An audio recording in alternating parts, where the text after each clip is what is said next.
properties that we had downtown. It's at 206 Central Avenue in our downtown National Register District. It's the pretty brown building with the snow fence and the bars holding it up in the middle of the street there. So a few years ago, back in 2012, we started getting complaints that bricks were falling off this building and onto the sidewalk. And so our building official went down and checked out the building, and it was basically determined that the facade was separating from the rest of the building. You can kind of see where there's a little bit of a gap here, so we had to get some beams and materials and stuff on to actually shore up the front of the building and create a barrier out into the middle of the street so the facade would not collapse and hurt anybody. And so this property was owned, of course, by an absentee landlord. He owns other properties throughout the state. Other communities have had issues with this particular person. There was an existing commercial tenant in the first floor that we had to deal with. There was a previous fire in the building. If you were in session this morning, you heard Aaron talk about buildings having trespassers in them, and even though the first floor of this particular building was occupied, the second and third floors were vacant, and trespassers were getting in and spraying graffiti and doing all kinds of things in the second and third floors.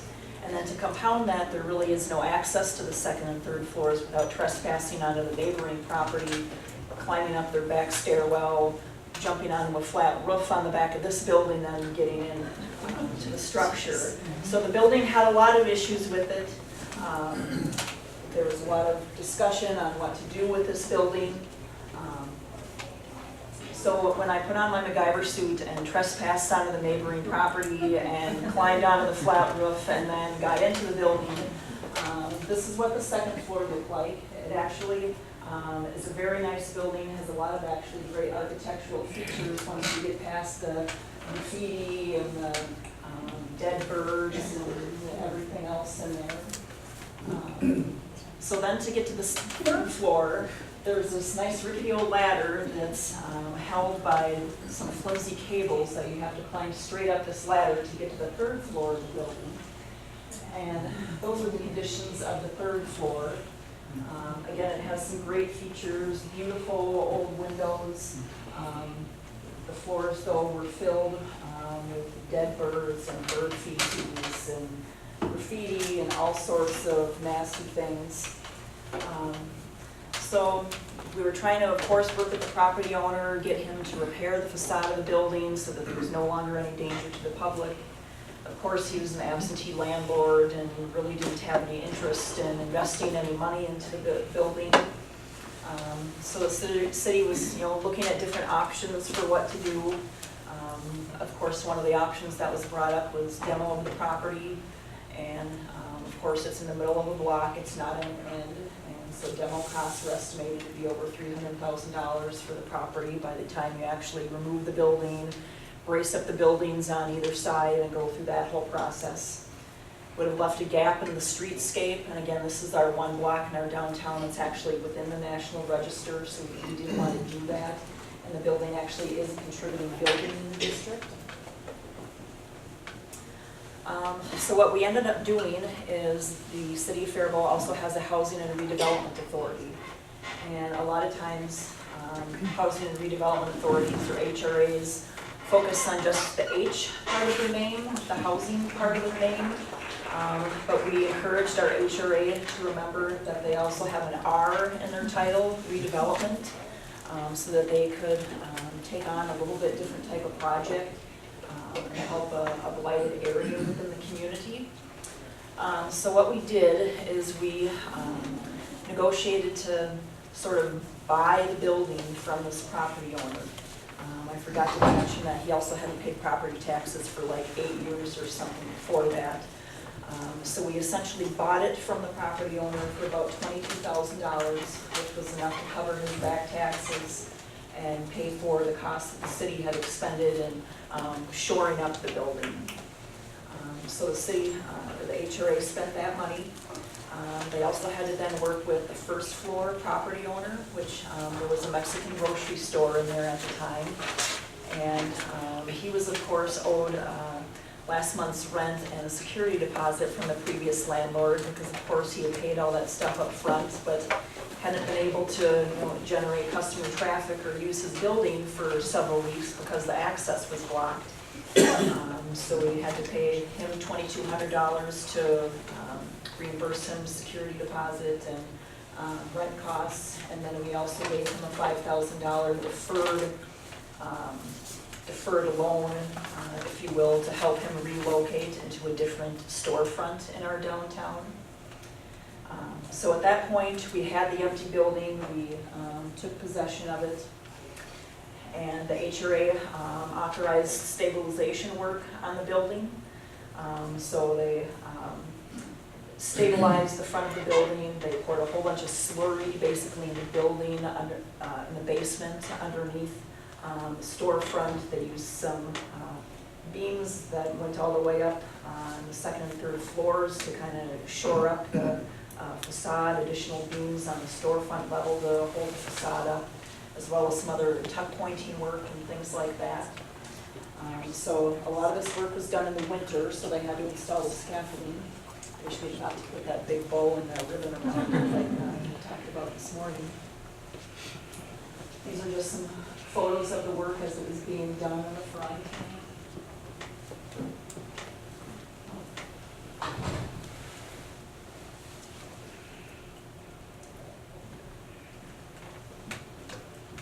So this is the third floor. We also cleaned up the second and third floor, got rid of all the dead birds and the feces and all of the garbage and all that. So it's a clean slate essentially for someone to come in and do something with.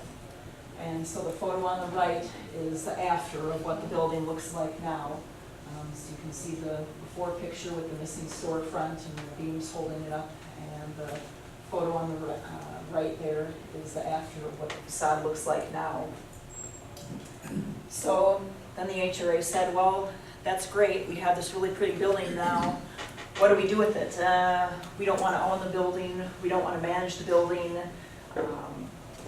and it gets to be complicated because of course rehab costs just on the little bit that the HRA did, exceeded $200,000, and the assessed value of the building was only $108,000. And there's still substantial renovation that needs to be done on the second and third floor to make the building habitable. It needs all new HVAC, plumbing, electrical systems, all of that. So the HRA put the building up for sale. We advertised online and had kind of a decorative storefront with banners and things like that to advertise the sale. We did find a very enthusiastic purchaser from the Twin Cities. They had done some sort of residential work in the cities as far as rehabbing buildings and fixing them up and selling them. And they were looking to get into the commercial aspect of it.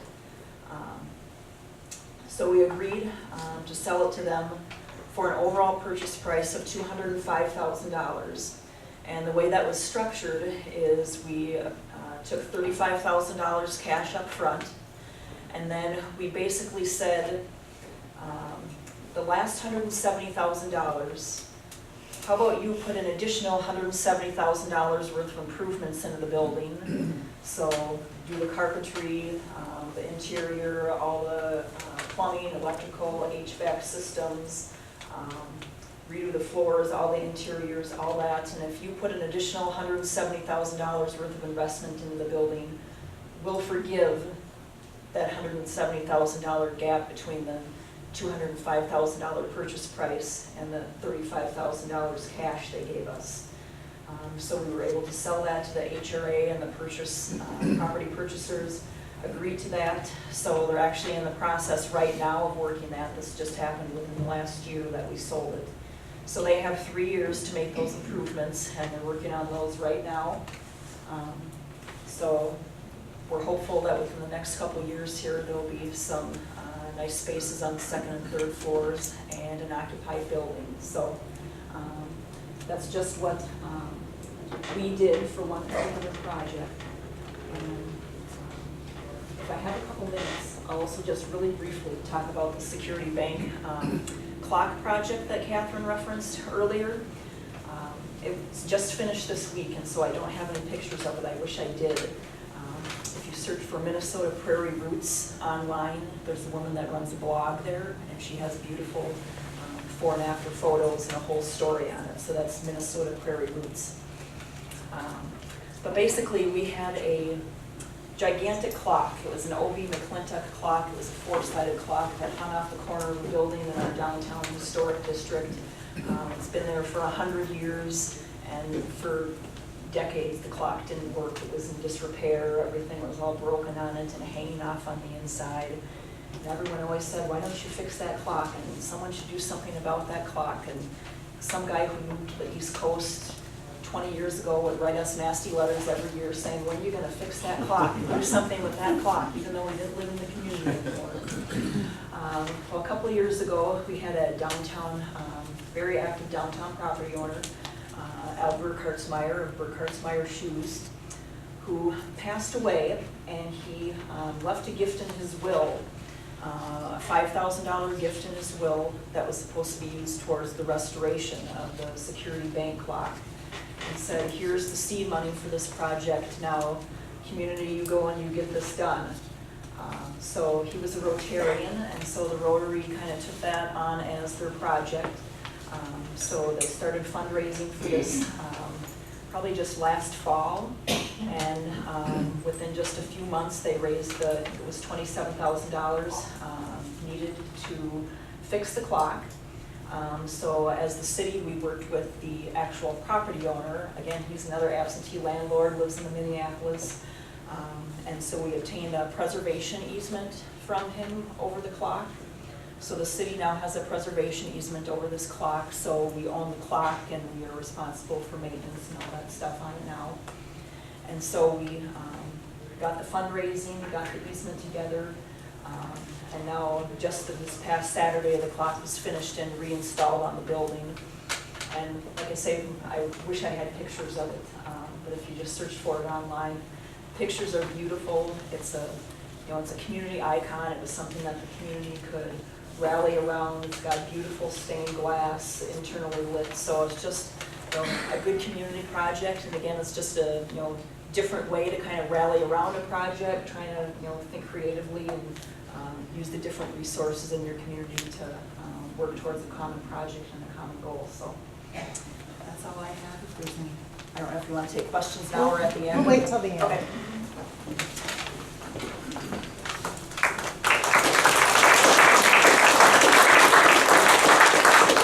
Thank you, Kim. You didn't have MacGyver in your bio here, so I think you should add that you're good at scaling walls. Those were some really good examples of carrots. And not only carrots, but carrots that are also contingent on future repairs too, which is really wonderful. So thanks for sharing that. Next, I'm going to introduce Anthony Nemchek. He is the current active transportation coordinator for the city of Red Wing. He received his MA in urban planning from Minnesota State University in Mankato in 2013. Mr. Nemchek has served on the board of the Red Wing Downtown Main Street since 2011. Born and raised in Red Wing, like that. He returned to his hometown in 2008 after living in St. Paul for several years while he completed his undergraduate degree and worked as a realtor. Much of his work with Red Wing Downtown Main Street has been with maintaining the aesthetics of downtown and capitalizing on Red Wing's natural and historic beauty. With that, I'd like to welcome Anthony.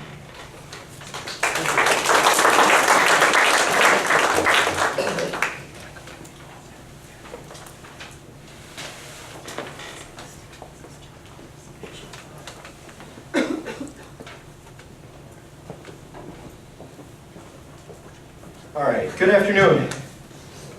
I'm going to talk a little bit about Red Wing Downtown Main Street's Regional Arts Pop-Up. If you're not familiar with these transformative places, they're temporary stores, restaurants, or spaces that open, then impact or sell as much as possible in a short amount of time. It could cover the course of one day, a week, a month. We took that simple retail paradigm and turned it on its head, where holiday sales weren't the ultimate goal, but rather turning a dark, vacant property into a bustling regional art gallery and store. Sitting vacant and sandwiched between two businesses was one of Red Wing's truly prime properties, the Boxroot building. A large, late 1800s department store. It had become vacant months before when a short-lived business closed.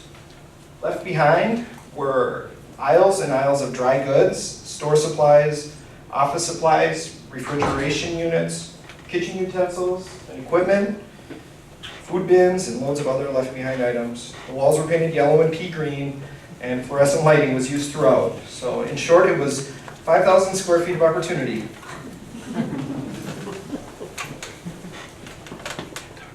The space presented itself as ideal for art, with large movable panels that could accommodate many artists. So the process to find artists began, recounting art shows, following leads, visiting studios, phone calls, emails. There was a lot of interest. Very few declined an invitation to be part of an unprecedented effort to push artists forward.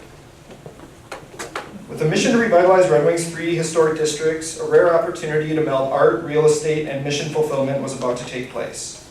Presenting the idea to the organization's business development committee, it was agreed that the idea should begin in just 3 weeks.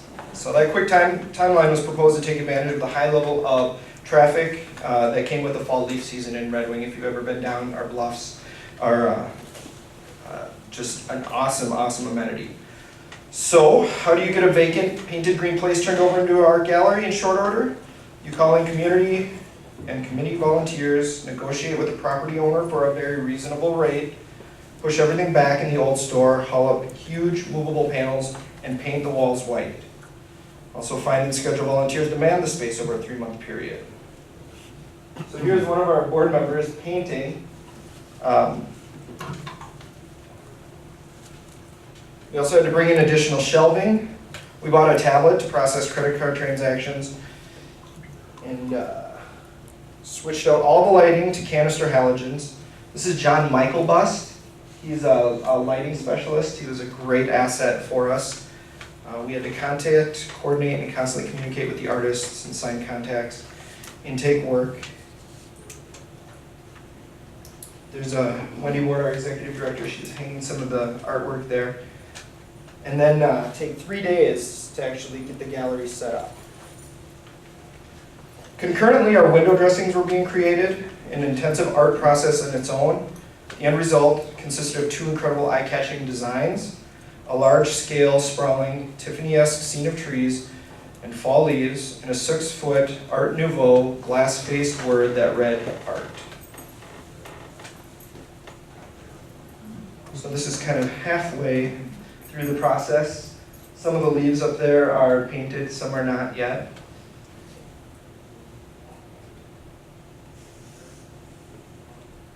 So the artists hand-painted the outside Tiffany dressing, and while they were at work, pedestrians would stop and ogle.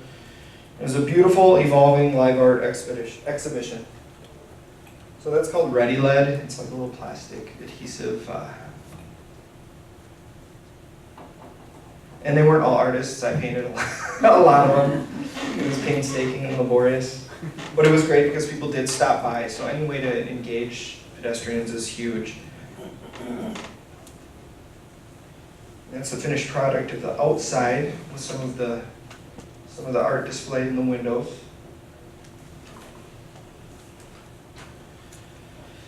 Lastly, on large red print, we told the story of this transformation.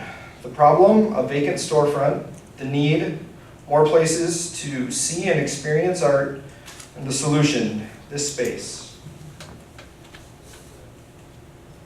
So we ended up opening on schedule. 27 regional artists and craftspeople, ceramicists, painters, rag rug makers, sculptors, wool mitten makers, designer bags, mixed media and found object art, photography, woodcut prints, and watercolors. We had a grand opening where 300 people visited. It was also important to tell our story in short storyboards, that this wasn't simply a pop-up intent on holiday sales. We explained who downtown Main Street is, what a pop-up is, and why we were doing this. And then also what could happen after it closed December 21st. These storyboards really helped visitors while also enriching their experience. It slowed people down, where they would look at the walls and ceiling and overall space in a new light.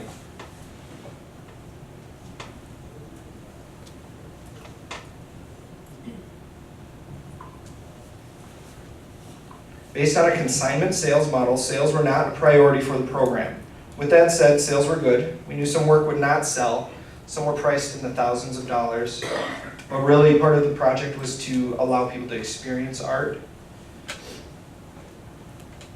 But visitors could walk away with a memorable, unique retail experience, unique art, and a unique arts and crafts experience. What made this initiative so powerful and so effective was that while we were only open 25 days, we had a presence for 3 months, meaning every day hundreds of people walked by or saw this reimagined space. It was a consistent, ongoing campaign, not a one-day event. Every day the space lit up the block, and in those 25 days that we were open, we had over 3,300 people walk through the doors. So we helped a property owner, a city block, our city, 27 artists, and tested the viability of a long-term regional arts gallery. Red Wing Downtown Main Street also got incredible exposure. It was an outside-the-box idea that took a hip urban idea and turned it on its head to go far beyond the ring of the register. So this was some more of the art. This is actually glass from Lake Pepin. This is one of our artists. She beaded birds. And then this one was one by Cynthia Weitzel. She's a deaf artist from the Anderson Center. Her work is 3D and it's all screws screwed into various depths. So one thing I want to mention too about the hours, we were only open Fridays, Saturdays, and Sundays for about 5 to 6 hours each day. We were open for three days a week in the beginning until the end of October, until the beginning of holiday season after Thanksgiving. We were open just Saturdays, and then after that from Thanksgiving until Christmas Eve, or the 21st of December, we were open again 3 days a week. We took in about $12,000 worth of sales. We split the proceeds of each sale with the artists, 70-30, with them getting the majority of that money. We had funding from grants through local foundation that helped us with the setup. And like I said, we did negotiate a really good rent rate with the property owner. We ended up making as an organization about $2,000. That wasn't the goal, but it was kind of a nice little bump for us. And while nothing is actually opened in that space permanently, other organizations have taken it upon themselves to do garage sales and things like that. I know our Goodhue County Historical Society did an antique sale in there over a couple weeks. And then the model of a pop-up retail space has been repeated in other storefronts downtown. That's all I got. Thank you.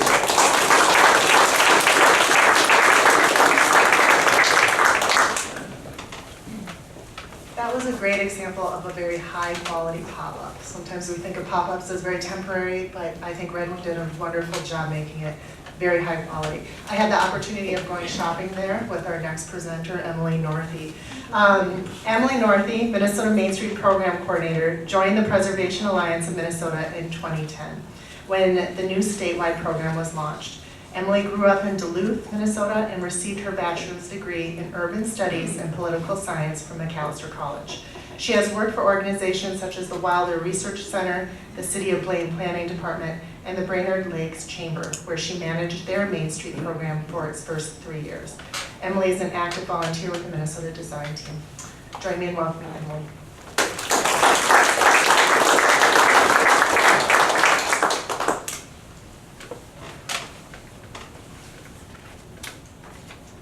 Welcome. So while our first two, I'll use the microphone when I'm actually.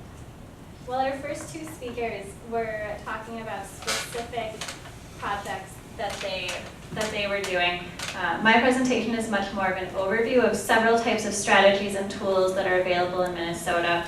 The last of which includes Red Wing's Regional Arts Pop-Up, and is really meant to guide us through the beginning presentations, as well as Aaron and Joe's presentations this morning with lots of Wisconsin examples, into Minnesota in a variety of things, some of which are very deep and programmatic, and some of which are things that an individual can decide to do.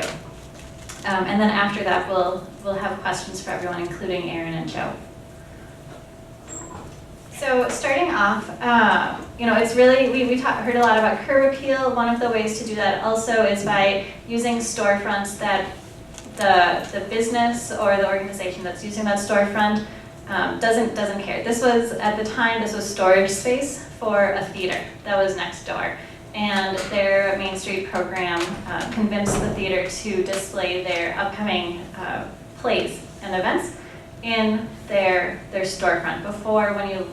Before these signs were up, you looked into storage through the window. And so how even in spaces that are being used, how can even spaces that are being used contribute to the perception of the district as a whole? This is an example from Minneapolis of storefronts that were being used as artist display opportunities for a limited time period. There was, you can see the art, and then they had a much smaller piece of paper that there's a close-up of, giving information about the artist, a QR code if you are, male between the ages of 16 and 37, and you want to do that. Anyway, but giving people the opportunity, if they want to learn more about it beyond just what they see there, including why is there art in this storefront. Here are some examples from Winona of these different ways that you can turn a vacant storefront into an opportunity to spin a positive message. In this case, they're showing an artist in Winona opportunity, made in Winona. These signs, David can tell you all about them. David, could you raise your hand? That's David Bittner, Main Street Coordinator with Winona Main Street. He was telling me over lunch that these posters are 4 feet tall, 2 feet wide, to give you some exact idea of the scale and the presence that they would have for a storefront window. They also have this space that's not empty, it's full of opportunity as an example, as well as something is happening here coming soon. Again, with space in each of these posters to customize for the needs of that particular space or building or business.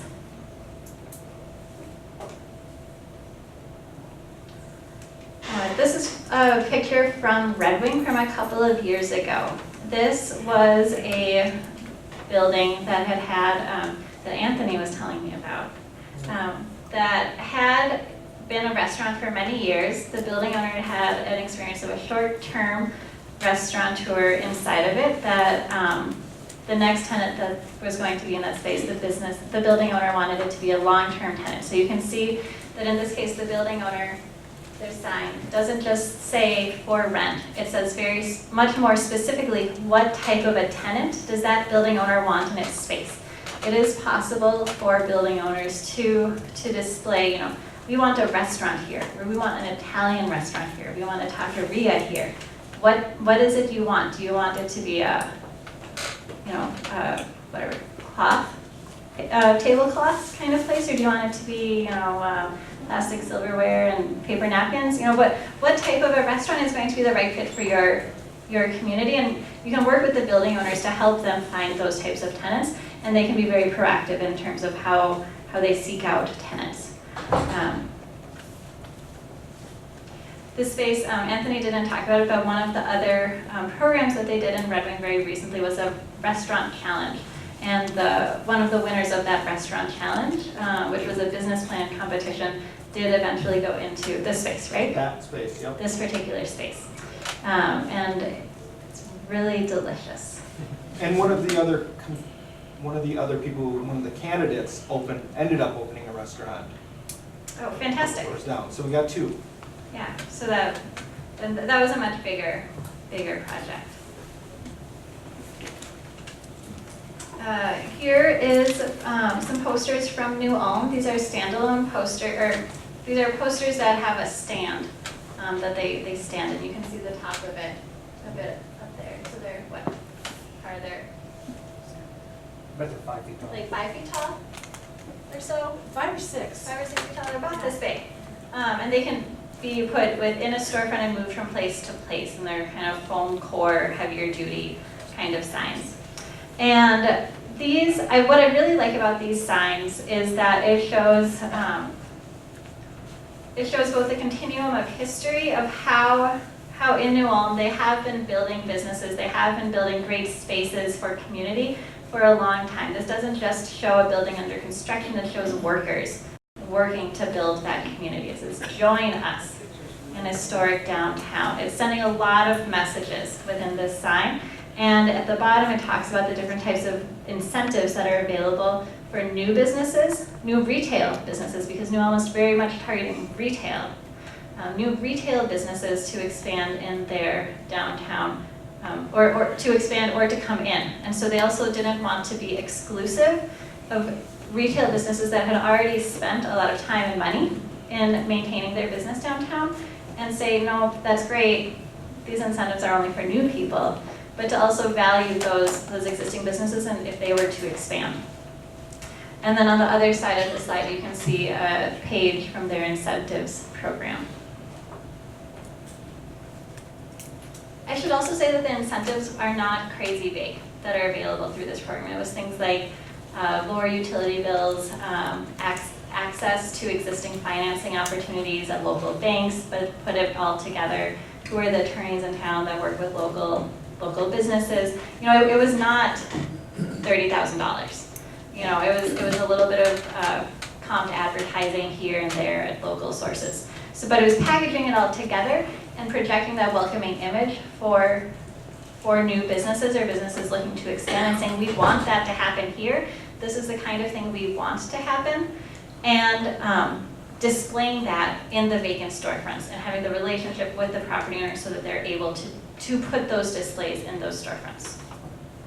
And that level, I would say that level of organization, no matter what it is that you're doing, if you're projecting that level of organization and coordination within your downtown with any of these efforts, they'll send a very strong message to people who would be able to invest either in the building or in the business.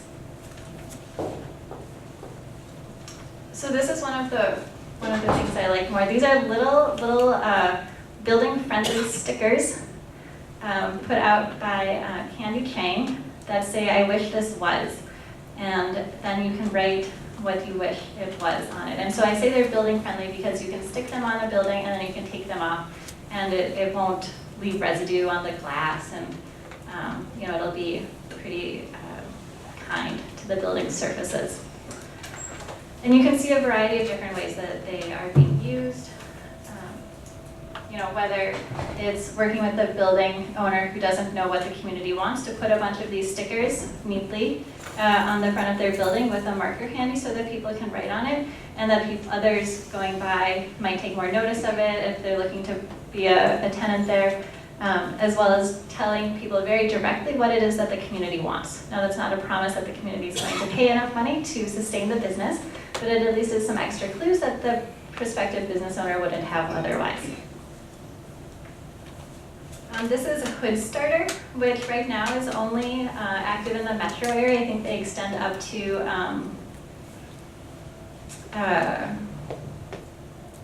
they get a little bit into the northwest metro up by Albertville. So hood starter is a bit like a matchmaker between the community and what it wants and what vacant spaces are available. And so you can post a vacant space that's available on it, and also you can post ideas about what you want in your community, which you may or may not have an idea about what space that is. Here you can see an example of several buildings. In the one with the 10, that building on the upper left-hand corner has 10 ideas associated with it. Down below, where you see 46, 21, 14, 7, those are the top 4 ideas for that space and the number of votes that those ideas got. So again, this isn't necessarily going to be something that solves all of your problems, but is a much more positive way and proactive way for communities and people to feel like they have some power over what are otherwise very private matters between a building owner and a tenant. This is about a block away from my office. And it's not a pure success story. So this was what was it? It was a Jimmy John's for a long time. The Jimmy John's moved to a different location, and then it was vacant for a long time. And one summer, this signage popped up. And we were like, yes, we would love a taqueria right by work to go to. And the next summer, nachos, tacos, and beer opened up. And it was great, and we went over there for nachos and tacos, and sometimes beer after work. And it was really, really fun. And then that fall, they put up a sign, it's cold, we'll open when the snow melts, and they never reopened.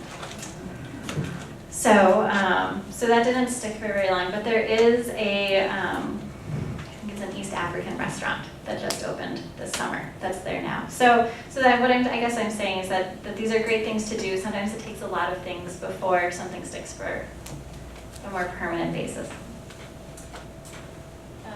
If you're faced with really, really dire circumstances and there is a lot of vacancy and there are a lot of broken windows and it's really, really, really bad. Is it working now? Super. You can do what Cincinnati did in one of its neighborhoods where it boarded up, it mothballed the glass storefronts and even some of the upper floor windows. But instead of just leaving it as plywood or dark gray plywood, they painted it to look like an active street front. So you can see, like, this is a door, but that is a plywood door, and they painted a window on it. You know, this is all plywood. Those are not windows. Like just this outline, that is all plywood, etc. Just plywood, plywood. And there were several blocks of this in this neighborhood, but if you went further, there was highly gentrified, very active street life. I think there were some income disparity issues going on. That's a separate session. But I guess what I'm saying is that even if there's just, you really just need to mothball the storefront and hold still for a while. Do what you can to make that mothballing look pleasant for its neighbors, for its pedestrians, for the residents who live nearby. And you can even go further. If it's a really big building, this is in St. Louis Park. And all of this is just vinyl wrap that is printed to look like there are stores here on this mall that doesn't have tenants yet. So whether it's at a storefront scale or a very large scale, it's gonna buy you some time and help keep your image a little bit more positive in the meantime. It's better than what it would have been. Any idea what that costs? I have no idea what that costs. I think especially probably costs a bit. Plywood's a lot cheaper than vinyl, though maybe that much plywood would be a lot. This is an example of Battle of the Brushes from Shakopee, and they did it as part of a larger mural contest and had people inside this vacant storefront painting their contest entries. And so this is what it looked like during the event. But it was, I think Laura in the back, the Main Street director from Shakopee. Wasn't there like a lawnmower engine in the middle of the floor like a couple hours before the event started? Yeah, we had to clear stuff out, figure out, because there's a building undergoing renovation, but Okay. of course we called our local small engine repair to come move the lawnmower for us. Yeah. So there was a lot of cleanup that went on with it, but it really activated a space as part of a larger community effort. And then finally, you all have heard now from Red Wing about the arts pop-up. And this is what it looked like on the cold day that Catherine and I went shopping. So, thank you. I think I was working on it.